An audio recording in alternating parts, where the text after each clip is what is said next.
has just been removed. It has finally happened. Chappelle Nadal has been removed from her post. She absolutely deserved it, as she was yet another liberal to call for the assassination of President Trump. Liberals are being welcomed to normal society. They suffer the consequences of their actions. Nadal is a state senator who called for Trump's assassination and has been successfully removed from her role.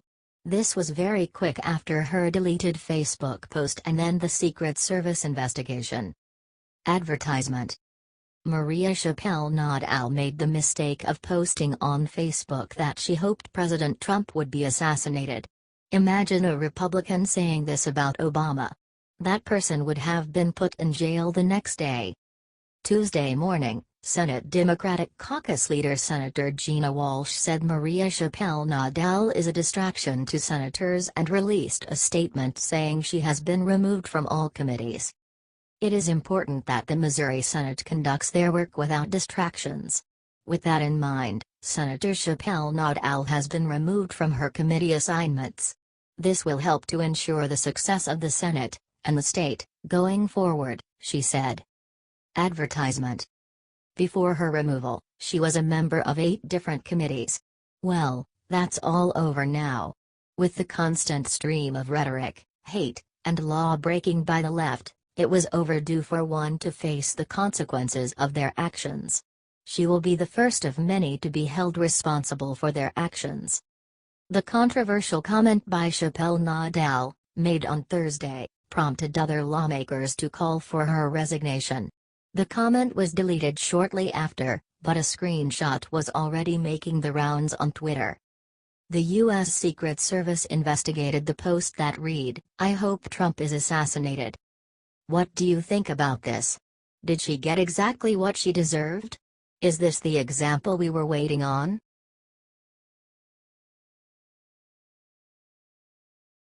Trump and Mitch McConnell's feud goes public with ugly leak to New York Times.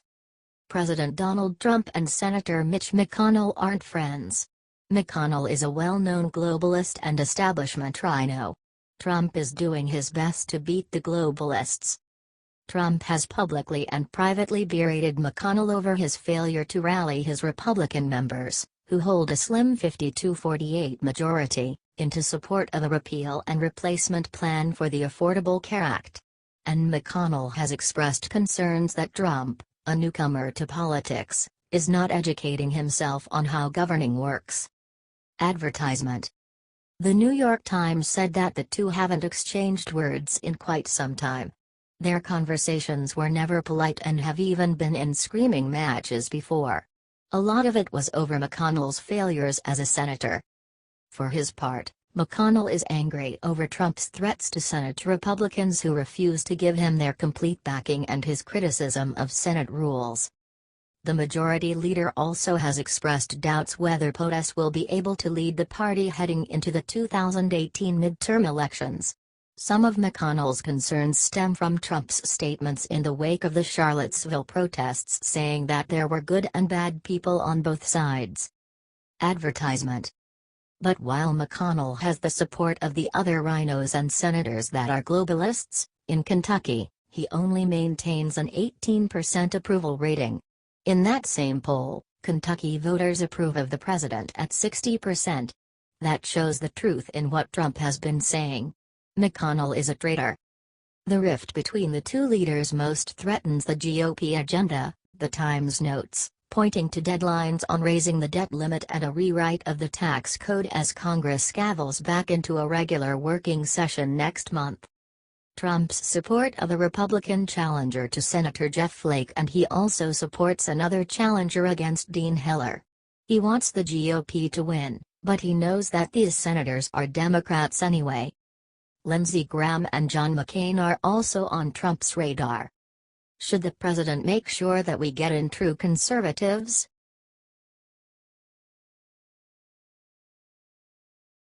Steve Bannon fires first shot in war with Saturday Night Live actors who bashed Trump.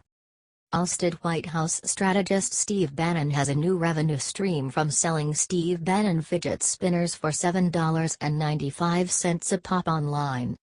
It's pretty smart as these are the most popular in the United States right now. It will probably give him some more money to wage his war on the losers that lead to his removal from D.C. Advertisement. Leftists need comfort at times like these. Gift them this pacifying item that will give them something to do in between pulling down monuments.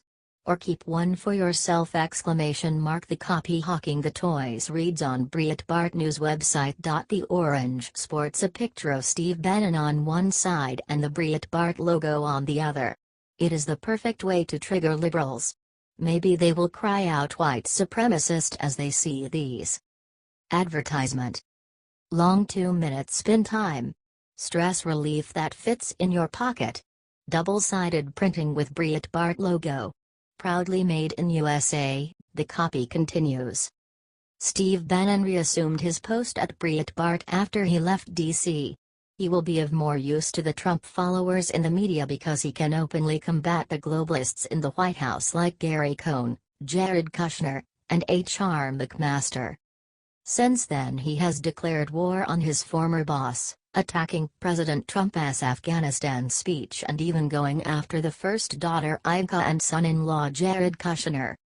This will not only pacify liberals, it will pacify those degenerates at SNL who choose to consistently attack Trump, while their skits of Hillary Clinton seem to be more of an homage.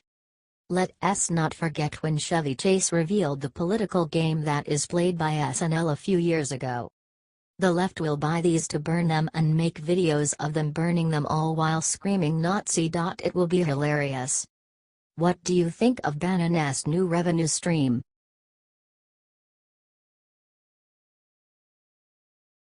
Chelsea Clinton defends Barron Trump from shameful liberal attacks.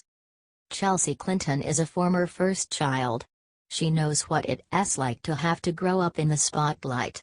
Well, she actually defended Barron Trump again after more slanderous words were thrown at him. Of course, this time it wasn't solely liberals. Which is a shock in itself. Barron Trump, 11, was accused by an entertainment reporter for the Daily Caller of not dressing like he's in the White House. Advertisement. The article features photos of the boy in his loafers, khaki shorts and t-shirt after a flight to Washington.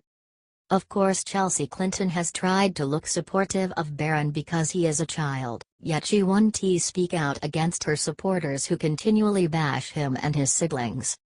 Chelsea Clinton did make a half-assed defense of Barron some time ago because of criticism and evil jokes about the boy. She even tweeted something that caused a SNL writer to be fired. Advertisement.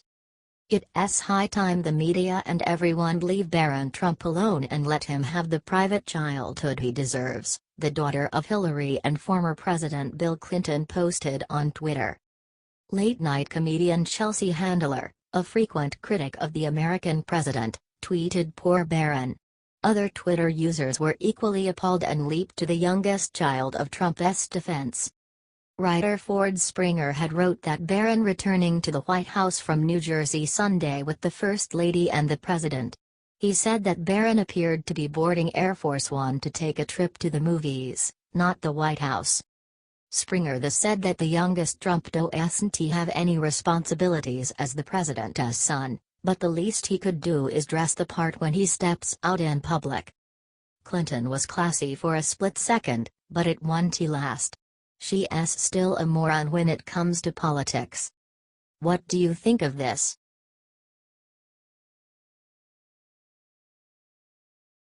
California voter fraud report throws monkey wrench in Hillary's popular vote win. Judicial Watch is a watchdog organization. They sent a letter to California in response to the fact that the state has 11 counties where the number of registered voters is greater than the number of voting-age citizens. California voter fraud is real. The letter alleges California is not complying with federal regulations in maintaining accurate voter registries. Advertisement. NVRA Section 8 requires states to conduct reasonable list maintenance so as to maintain an accurate record of eligible voters for use in conducting federal elections. Congress put into effect Section 8 of the NVRA to protect the integrity of the electoral process. This permits the names of ineligible voters to stay on the voting rolls, hurts the purity of the electoral process, and ruins voter confidence in the legitimacy of elections.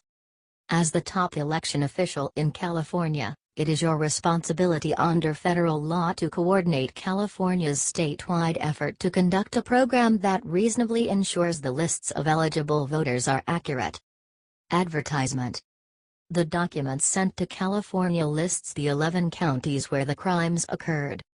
Judicial Watch lays out the specifics. Here were more total registered voters than there were adults over the age of 18 living in each of the following 11 counties: Imperial, 102%, Lassen, 102%, Los Angeles, 112%, Monterey, 104%, San Diego, 138%, San Francisco, 114%, San Mateo, 111%, Santa Cruz, 109%, Solano, 111%, Stanislaus, 102%, and Yolo, 110%.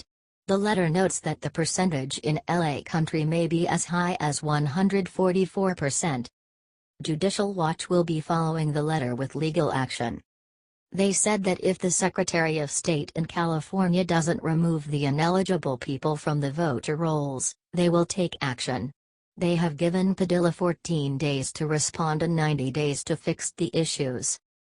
Padilla has been one of the main voices in opposition to President Donald Trump's Presidential Advisory Commission on Election Integrity. What do you think of this? Does this prove that liberals have to rely on California voter fraud?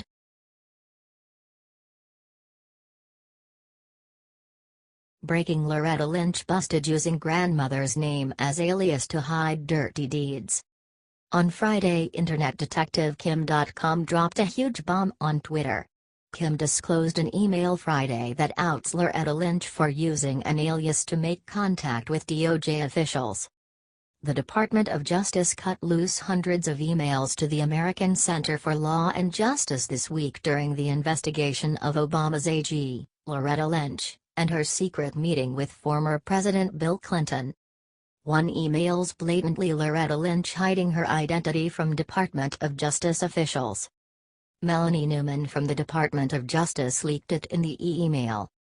And AG Lynch, Elizabeth Carlisle, then issued a response with a thanks to all who worked on this. Advertisement. Another message from May 29 to the Attorney General was sent to the Elizabeth Carlisle account. On Reddit, numerous users found out that Loretta used her grandmother's maiden name as her alias. The maiden name is Lizzie Carlisle. Loretta's grandmother's name is Lizzie Carlisle Harris. Loretta's mother's name is Laureen Harris Lynch. Below is a picture of her grandmother's death certificate. Kim.com requests that his subscribers discover much more on Lynch's alias Elizabeth Carlisle. It would seem that the deep state forgot to hide the reality that was in the emails they released to the ACLJ. The deep state is proving that they always behave like criminals. The fact that Lynch chose to use an alias shows that she knew what she was doing is wrong. The left is fighting so hard to commit crimes at every turn. What do you think of this shocking development? Should Lynch and the rest of her DOJ go to prison for the crimes they committed?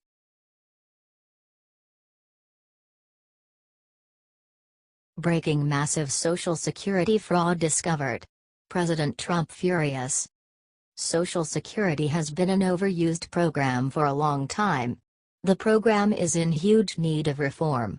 The abuse of the program is compounding each day. Yes, Trump wants to preserve the benefits, but change must happen. Recent news is flooring Americans and revealing a scandal you wish could only be made up.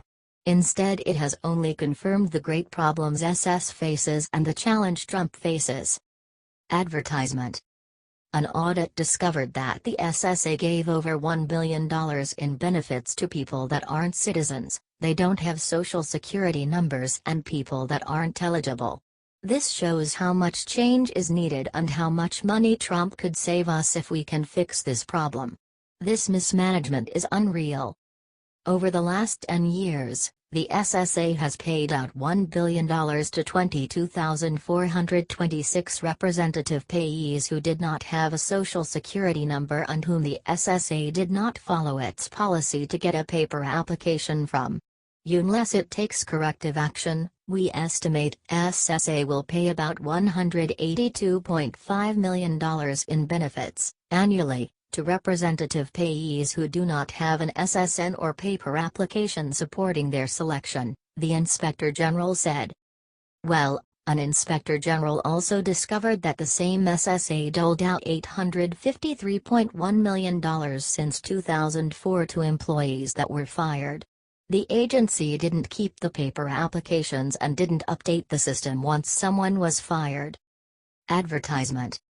This is the kind of abuse that has been going on in the federal government for years, particularly over the last 8 years. Big spender Barack Obama seemed to be unwilling to make necessary cuts in our budget or to even evaluate where our money is going. This amount is astounding and very harmful for the American taxpayers. What do you think of this discovery? Do you think the people who were in charge of the SSA should be charged?